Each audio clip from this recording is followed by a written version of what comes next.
I find it incredibly cathartic to read superheroes who are fighting for democracy, to read about superheroes who are actually doing something about the injustices of the world, and it feels good. This is the beginning of everything. This is the heart of my work in a lot of ways, is All-Star Comics. Today, I'm talking to Jennifer DeRoss. My name is Shaw, and you're listening to Wits End.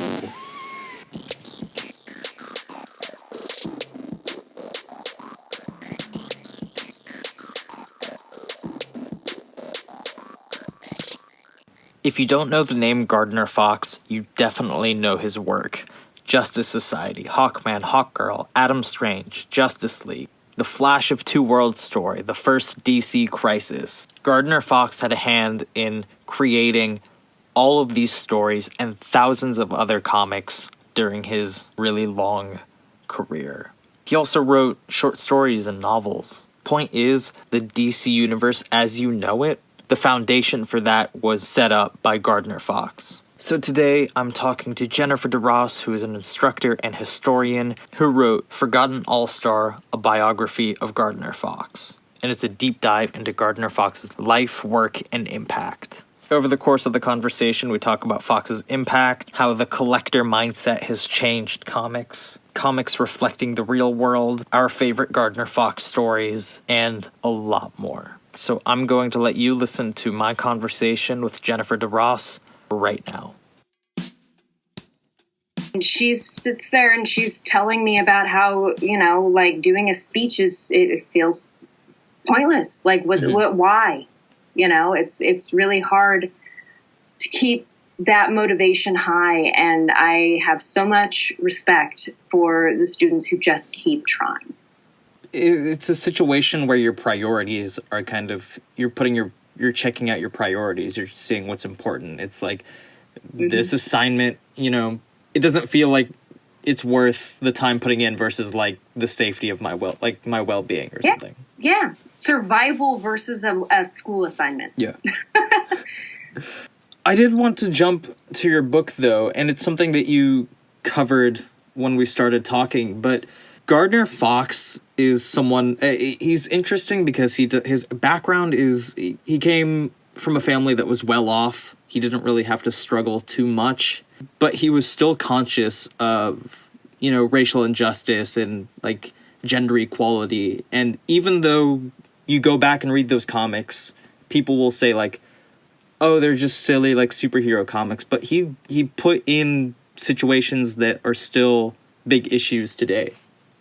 And a lot of that, I think, came from his early readings. He was a big fan of, Edgar Rice Burroughs, who absolutely talked about some of those issues. But a bigger force for him, I think, was Catholicism. Mm-hmm. He truly believed in what he termed the brotherhood of man, that we are all just in this together. And that's something that justice is a main focus throughout all of his work. It's not a coincidence that it's in the name of the two teams he created. Mm-hmm. I was wondering, what were your first Fox comics? Like, what was your first run with him? Because I remember my first Fox issue was like the Justice League Weaponers of Horde, where it's like they're fighting a giant, like, yellow robot or something. Oh, nice. Yeah. Nice. Classic cover. I don't remember. I got into comics very, very early in life. I don't remember my first comic by any means. Just about everybody in my family read something. Mm-hmm. I know my grandma really thought that I would enjoy like the Silver Age DC stuff. So I'm almost certain it was a Justice League issue. But I have no idea. Yeah, I'm the complete opposite. Like, I grew up, my first comics were Marvel. Like, I read the early issues of Jack and Stan's Fantastic Four and, like, a random issue of 80s John Romita Jr. Iron Man. So it wasn't until later that I got into, like, Silver Age DC stuff. No, I didn't get into Marvel until, oh goodness, I might have been, like, 10 to 13, somewhere in there. Marvel was a complete blind spot for me. When you picked up a Marvel book, were you, like, comparing them to the DC stuff you read? Like, oh, why is Spider-Man so mopey, or whatever? It just felt different. Yeah. Is what it was. And I think that maybe that's because my first team was the Ninja Turtles. Nice. So, to me, it like, they all just felt different. It didn't ever read as wrong. Mm-hmm. Or I would say that it hit a different note for me. Like, it felt more like something that was targeted towards me, if that makes sense. Like, Ninja Turtles, that was definitely my thing. Nobody else made me get interested in that in the same way that my grandma was the one that got me interested in DC.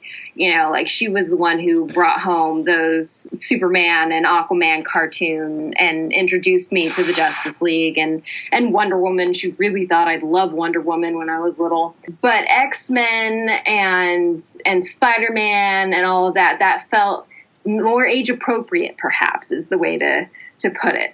Mm-hmm. First off, your grandmother sounds amazing. I wish my grandmother gave me comics. But she is a big advocate of that. Anytime anybody asks her what to get somebody, she always says, all kids love comics. Like, what was her background? Was she a teacher, or did she just enjoy reading comics and thought that this was something you would dig? My grandma, we were actually just talking a little bit about her, 20s and such. She worked in a cannery and a laundry and, hard, back when unions were still important thing. Like, you could definitely tell when you were working for a place that had a union and one that didn't. She didn't graduate high school or anything like that. She married my grandpa when she was pretty young, but comics were something, especially newspaper comics, were one of those things that always made her happy. Like, Garfield was by far her favorite thing. She had a huge Garfield collection. I remember all across, she had a shelf in her bedroom that she just, all across the room, she had all of her Garfield stuffies and collectibles and such lined up. I think that for her, comics were a bit of a refuge. What have you been reading recently? Like, have you been going back and reading some of the classic stuff, or have you been reading newer stuff? I just finished Sleepless by, I think I moved it downstairs already. And I just picked up New Fun, of course. I don't know. The last few years, I have found myself reading a whole lot more of All-Stars. And some of that is to kind of keep myself in the mind frame, like that was really what I think of as Gardner Fox's pinnacle, where he was really firing on all cylinders. Mm-hmm. You could really tell that he loved what he was doing. And I think that it really shines. And also, like, this was something I'm working on Jerry Bales, and as his wife put it, it was his Bible. Like, it's what formed him ethically and morally as a person. And so I think some of that, is important for me to just kind of keep refreshing myself on. This is the beginning of everything. This is the heart of my work in a lot of ways, is All-Star Comics. But also I find it incredibly cathartic, like to read superheroes who are fighting for democracy, to read about superheroes who are actually doing something about the injustices of the world. And it feels good. If, like, ever since a certain nameless person was elected, I have found it to be my comfort read. You mentioned something that you also put in the book, but I really appreciate how Gardner Fox had that mindset where even though he wanted to go serve in the war, he couldn't because he had the poor eyesight. I really do appreciate that he was trying to do something, like, to boost morale. Like, through his comics, he found a way to kind of symbolically fight the war. Like, the characters kind of fought the war in his place. Yeah. Well, and I mean that the comics literally did make it overseas. People don't realize how much soldiers were reading comics, like rolling up a comic in your back pocket.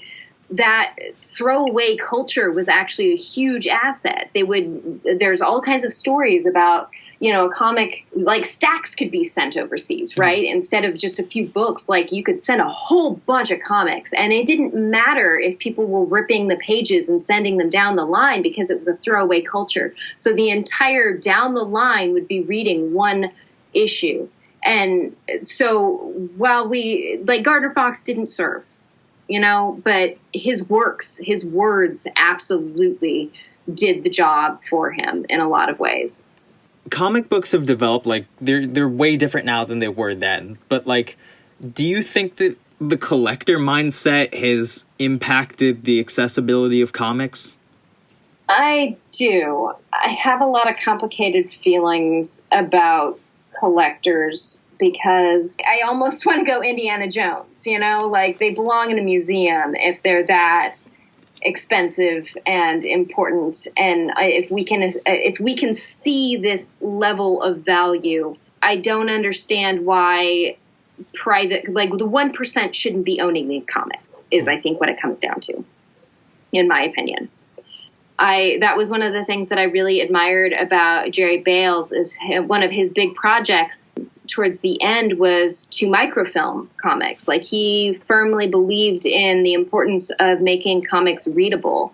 And I think that, things like free comics online and whatnot, or read comics online or whatever, I don't think that it's necessarily right to have comics that can be purchased on there because it is important to support the industry. But I think places like archives.org, that is exactly where we should be able to read those old stories. They are valuable to read too, right? And I feel like we've lost some of that along the way that's where comic collecting started, was people just wanting to read those stories because they weren't easy to find. We didn't have comic shops to dig through back issues. So people had to build a community of collectors so that they could get access to that. But as prices continued to build I think that we put our focus on the wrong kind of value is, I think, what it comes down to. Yeah, I'm with you. And while you were researching the book, how did you go about, reading the stories? Did you already have some of... I know, DC has, the archives of the Justice Society stories, or did you, go and, research online also? I did have to do some researching online. There were some issues that I had to purchase outright. Definitely those archives are invaluable. But also I tried to read as much as I could from Gardner Fox's own collection. I felt like there was something special about being able to talk about the comics that he himself owned. Because he was a collector. He absolutely, that's how comic fandom started, was when Jerry Bales reached out to Gardner Fox because he wanted those issues of All-Star. And then Roy Thomas reached out just a few months later, and so Gardner Fox connected the two of them, and comic fandom was born. But Gardner Fox kept quite a few comics. In fact, most of the archive, the Gardner Fox collection at University of Oregon Special Collections, is comics. And so for me, I really wanted to be able to hold those comics in my hand and know that they were his comics and that they were important enough for him to keep and to try to find the value there. Didn't his wife kind of want the books out of the house? So that kind of led to him giving them away? That is certainly one of the theories of his family. His agent actually was the one who was contacted by University of Oregon, and his agent recommended that he donate them for a tax write-off. Mm-hmm. Considering the amount of research materials, though, I have a feeling that Gardner Fox himself wanted the work to be I think he wanted there to be academic work on it. I think he saw the value of donating it to an archive. It's not like he wasn't a well-educated man himself. I think that there was a lot of motivation that ended up with them being there. But yes, his wife was not a big fan of the large amount of collecting that Gardner Fox did for his research and others. Okay, so you talked to his grandson, Greg Fox, during this. How did that happen? Did you just reach out and say, hey, I'm working on this book. Can we talk about it? I think Greg was the first one that I found. I feel awful about the way that I found them because I had zero starting point. So I just kind of dug through names in obituaries because, a name like Greg Fox, there's a lot of Greg Foxes out there. So I just went through and tracked names that were a little more unique to Facebook to find, patterns. If there were a lot of Fox names that I recognized, then I knew that this was probably this person. Luckily enough, I didn't reach out to people that, I was right each time I reached out. And the people that I reached out to were, I think, thankful that I was doing work on Gardner Fox. The family felt a little bit like he was just meant to be an unsung hero. And so they were happy to be able to do what they could to get attention on his grandfather. And I say there because Teresa Fox was also a huge help. In fact, she went above and beyond, getting in like the birth certificate and staying in communication with Gardner Fox's law school, trying to make sure that he's listed as a notable alumni. It really was just one of those, Gardner Fox deserved it, and his family knew that. And they just hoped that somebody could see that.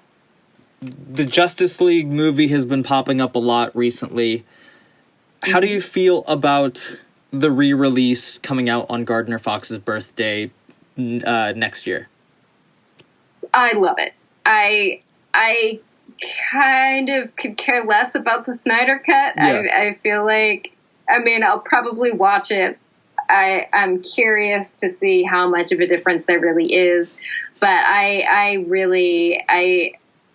don't care too much about all of that, especially in light of everything else to care about right now. Yeah, every time it pops up in my Twitter feed, I'll hit this trend is low quality, and then it'll go away. But it keeps coming up, and I appreciate the fact that they're doing that. There were more nods to Gardner Fox in the film. I do know that before they re-edited it for release. So I don't know if there will be more Gardner Fox in the movie. That's definitely something that I'm watching for. I know Ezra Miller read a lot of Gardner Fox in preparation for the role. Whether we can see that or not, I don't know, but that is, a fact. And I love that they're paying homage to him. In fact, that's one of the things that I talk about at the end of the book was that, Gardner Fox's family was actually invited to go to the premiere. And I love to see that kind of attention because they're a part of history, right? Like that, they do belong to be there. They do belong with the other grandchildren. At that time, it was a family, and I think it's a beautiful thing to see that we still have family in the comic industry, even if it's, behind the scenes stuff. Mm-hmm. Yeah, about the Flash thing, I think it's still going to be that Flash. It's not like they're going to change it or whatever. Yeah. That said, I do love those Silver Age Flash issues. Me too. They're probably my favorite DC comics from that era. Mostly it's like the Carmine Infantino art, but the stories are just they come out of World War II. There's that lull in superhero books. Then all of a sudden they're just throw a guy in chemicals, and it's just a full on sci-fi police story. So. I make it sound so easy. There's a lot of that superhero policeman type thing. That Green Lantern was my mom's favorite for that same sort of what would the ideal police look like, sort of scenario. That would be way different now, but yeah. Barry Allen should switch careers probably. But yeah. I mean, you brought up like Justice League and All-Star and Wonder Woman, but did you have a favorite? Was there one where it's just like, I need to read as much of these as possible? I really like Adam Strange. I really like Hawkman. Hawkman's definitely one of my favorites. I love Dr. Fate, like Golden Age Dr. Fate, like when he's got the full helmet, like the lettering, the art, the archaic references that Gardner Fox makes. It's so good. Yeah, no, I have a lot of favorites. It's hard for me to pick. Yeah, and like I have been obsessed with Egyptian mythology for years, so like I'm with you on Dr. Fate. And also in terms of like couples in comics, Kent and Inza are like some of they're up there for me. Oh yeah, I absolutely, and I love, like, that was one of those things that really doing a deep dive, I was shocked when I realized that Fox was using Inza as the audience insert, right? Like the way that we normally see sidekicks used today, he was using the romantic partner. And I love that entire concept. At the very least, just that ability to encourage the readers to step into a woman who was expressing the fear and concern that he wanted the reader to feel. Like, Gardner Fox, I think, gets a bad rap for his writing sometimes, but there are certain moves he makes that I think are just so clever. Do you think that Inza was it was representative of his wife, like how much she probably influenced that character? I definitely think that having such a strong-willed wife plays into how many characters he wrote that had such a strong, spunky, in-charge attitude. I think that Shira Hall from Hawkman and Hawkgirl, although she was not Hawkgirl at that time, she was still a badass heroine, though. I absolutely love how much she is always in the thick of it. I see a lot more of his wife in Shira, I think. But I would argue that there's a little bit of that in everything. But really, I mean, I think that it would have been really odd for Fox to write females that weren't strong like that, like his graduating class had 3 women. Like, it wouldn't make sense at all for him to be putting women in roles that were deemed traditional at the time. I will admit that I do like Shira Hall way more than Carter. A lot of people do. I like her too, but I think that the suburbanite sort of, I don't know, I'm less into her and her cute dog and such. It's adorable. I love it. I still love it, but she doesn't quite have the spunk of the original, I think. Yeah. Like, my first run-in with her was in that Justice League cartoon, and she's just like smacking Solomon. Oh yeah, my she's God, like smacking Grundy with maces. She's dating like 3 people at the same time, and then love it. No mercy. That I think she's almost a different character in that cartoon than she was in Silver Age. For sure. I mean, a lot of them are. Yeah. Batman is definitely not the same guy. Well, Batman's different all the time, everywhere. I've been fascinated. Well, I've been going back and doing a deep dive in those early Batman issues because I've been working on a bootleg Batman comic, which is like a parody of the 30s and 40s. So I've been spending a lot of time with serial killer Batman. Oh, the way you phrase that. I admit, find it funny how often they found a way for people to die in those when DC was like, hey, no guns. Hey, we have to be good. We've got children readers. And they're like, yeah. Yeah, and then when they introduced a child main character, they have him kill off a guy by, like, I think shoving him off a building or something.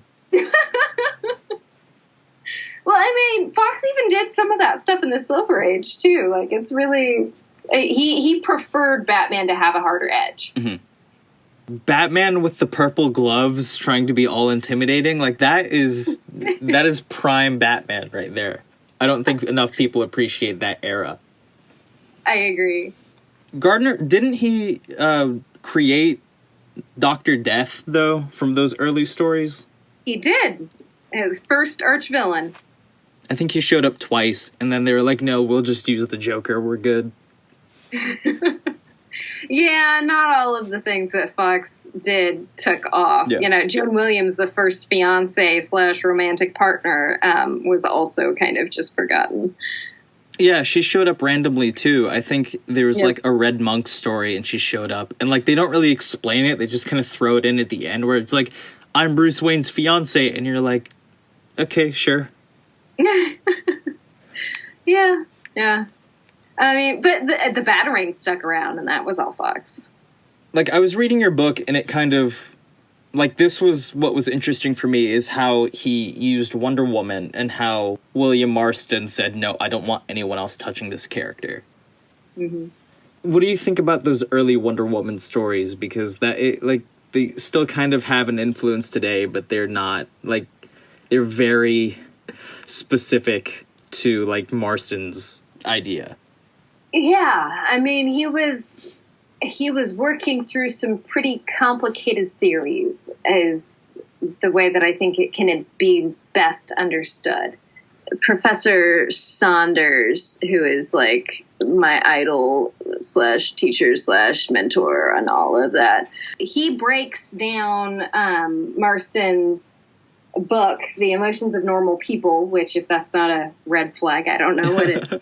But breaks down his book in a way that I think makes Wonder Woman make more sense. So essentially, he breaks it down into the idea that most men secretly want to be dominated by women who are capable of enjoying both a dominant and submissive role with either men or other women.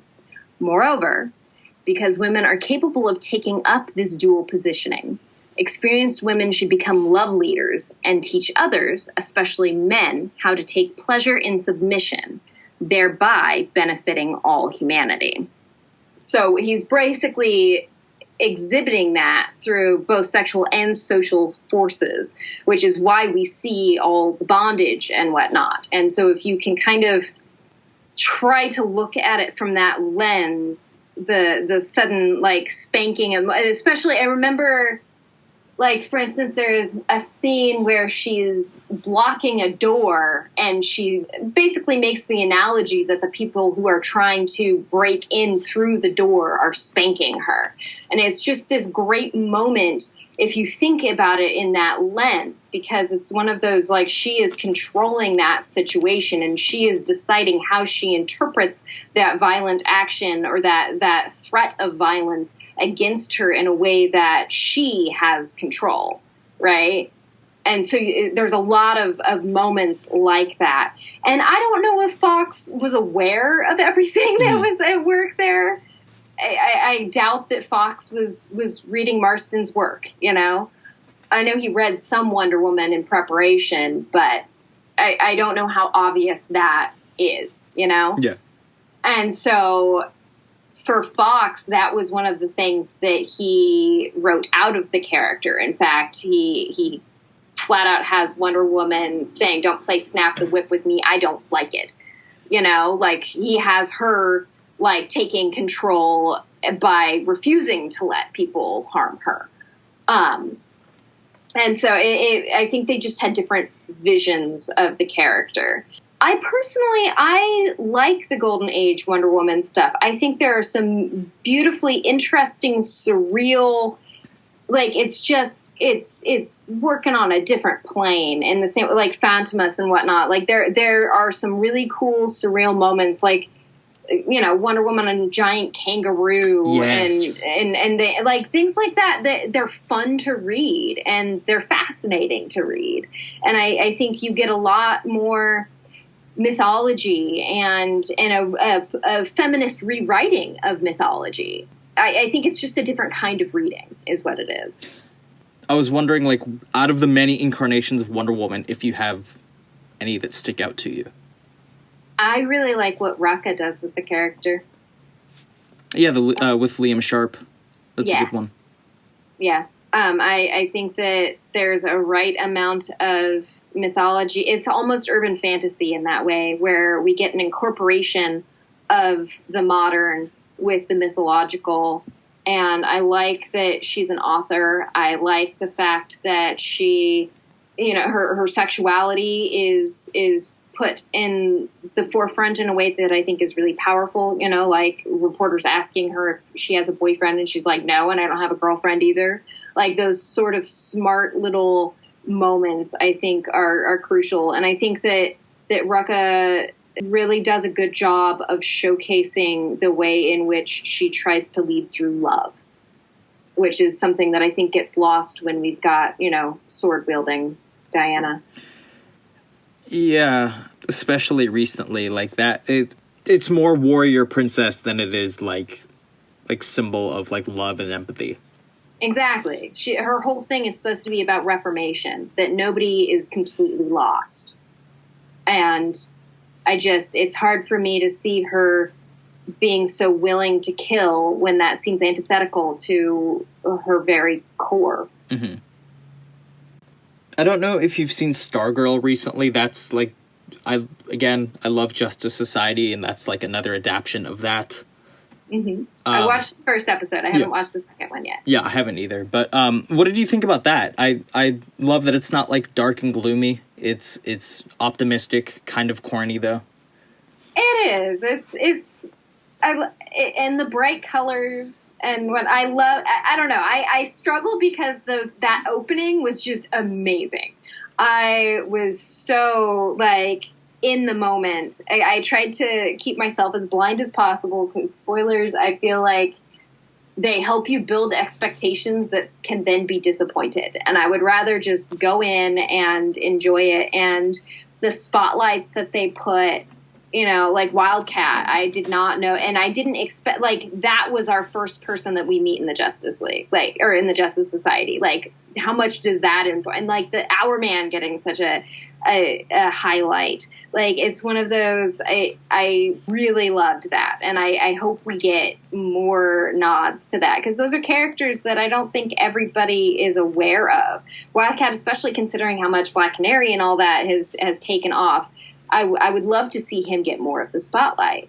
And so, like, I was so hyped from that beginning that, like, the rest was just kind of like, I mean, it's fun. It felt a little paint by numbers in a way that I think is necessary for origin stories. Like, the shots were predictable and things like that. But it was effective.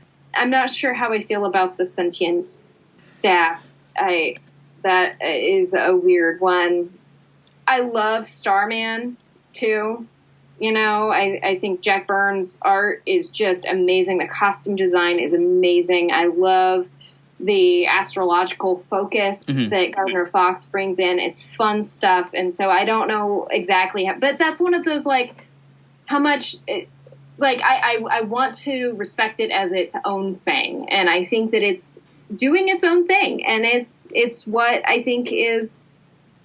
I mean, at the very least, I think that teenage girls, this is something that could be a little bit more empowering than some of the other things that they could be watching. And I think it's good to have young girls that are that classic pretty. Has that whole blonde thing going on, being empowered. I think there's still something good and important about that. I mean, there's a reason why Buffy took off the way she did, like I'm trying to be respectful, I guess. And I'll definitely watch the next episode. Yeah. And speaking of Starman, I don't know if you were expecting it, but I was really hoping to see like the red costume with the fin on the head. They didn't do it. I was very disappointed. But other than that, it was, I mean, they did like Solomon Grundy. So yeah. And I feel like they had to include, because I mean, if there is one villain that I think of as the classic Justice Society villain, it's Solomon Grundy. Like he got such an important center stage role so often that I was really excited to see him. Yeah. I really hope sometime down the line there's a flashback of them, like, trying on costumes and you see that red suit. But yes, that I really, really hope for that, too. That would be such a great Easter egg. And it would pay off. I mean, because it's not like they don't know we want that, right? Yeah. I mean, they had... I think my favorite shot of the entire episode was, like, she looks at the photo and it's, like, the entire Justice League. And, like, Johnny Thunder is there and you have... Yeah, everyone's there. It's really nice. Yeah. I hope we get to see a lot more of the characters, especially because we didn't get a spotlight of some of the others, and they clearly made the costumes. So I hope they get their money's worth. So if someone asks you, like, hey, what Gardner Fox stories should I read? Or if you just want to throw out, like, your must-read Gardner Fox stories, what would they be?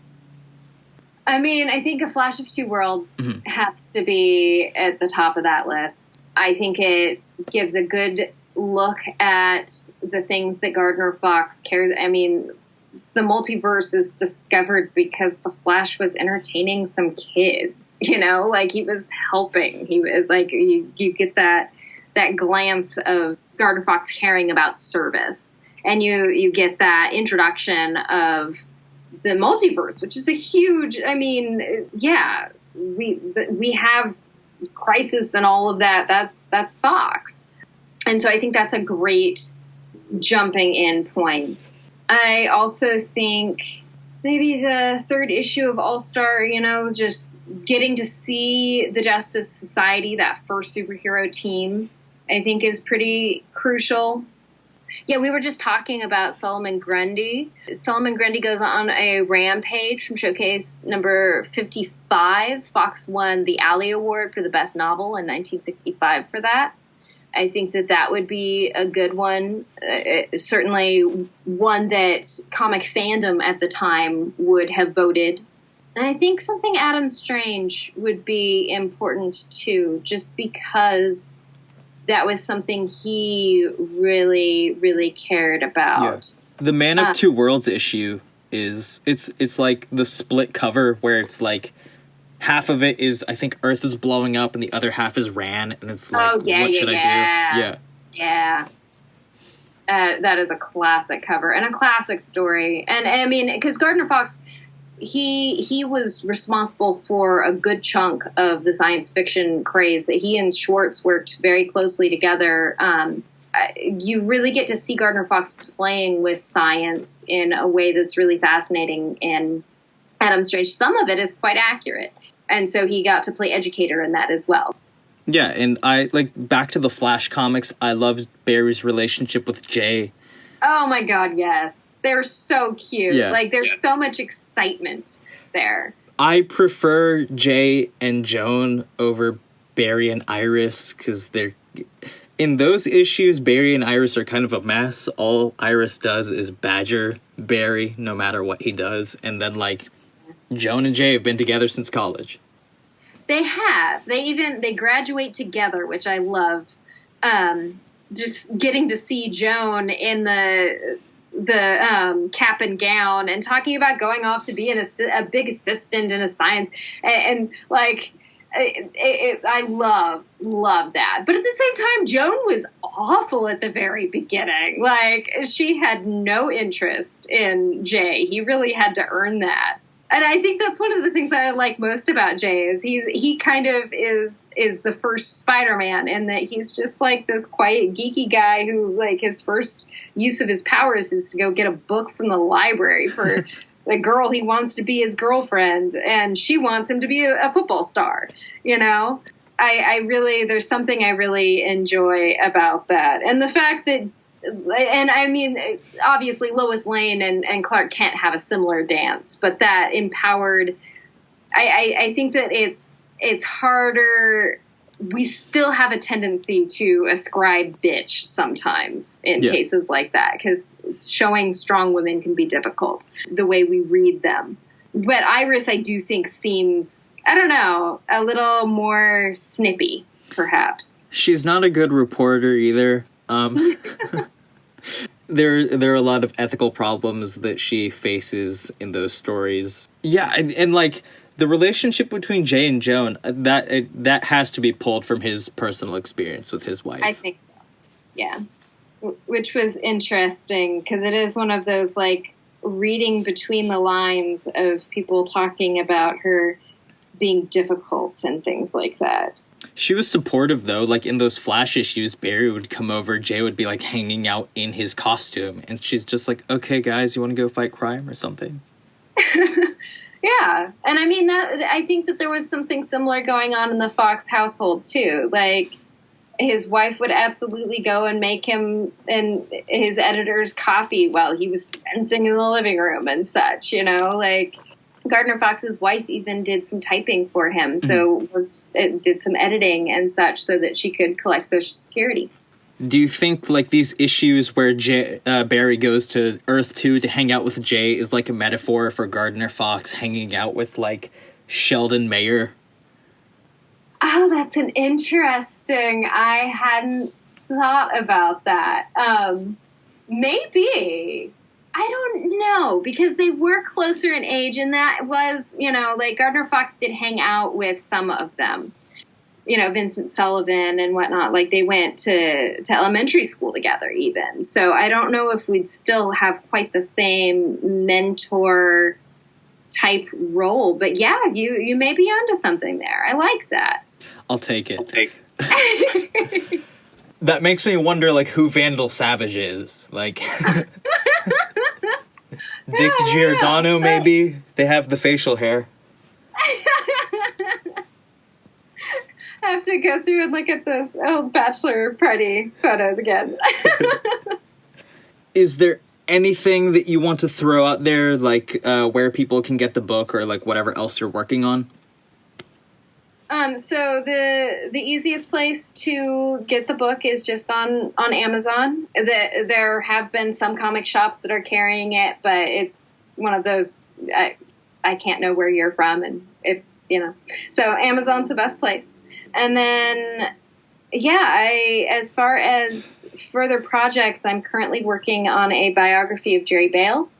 He gets quite a few mentions in Forgotten All-Star, and it was one of those things that reading through his letters to do research on Gardner Fox, I started to see how important it was for him to get credit for his actions as well. You know, gets within some fan circles, he is known as, you know, the father of comic fandom. But I would say if we're looking once again at the cultural milieu, he is an unknown. And comic fandom is huge now. He should be somebody that people know of.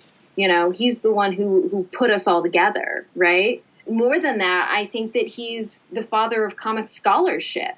You know, he was the one who really tried to make comics academic. Our alter ego was supposed to be articles and such about comics. He himself was a doctor.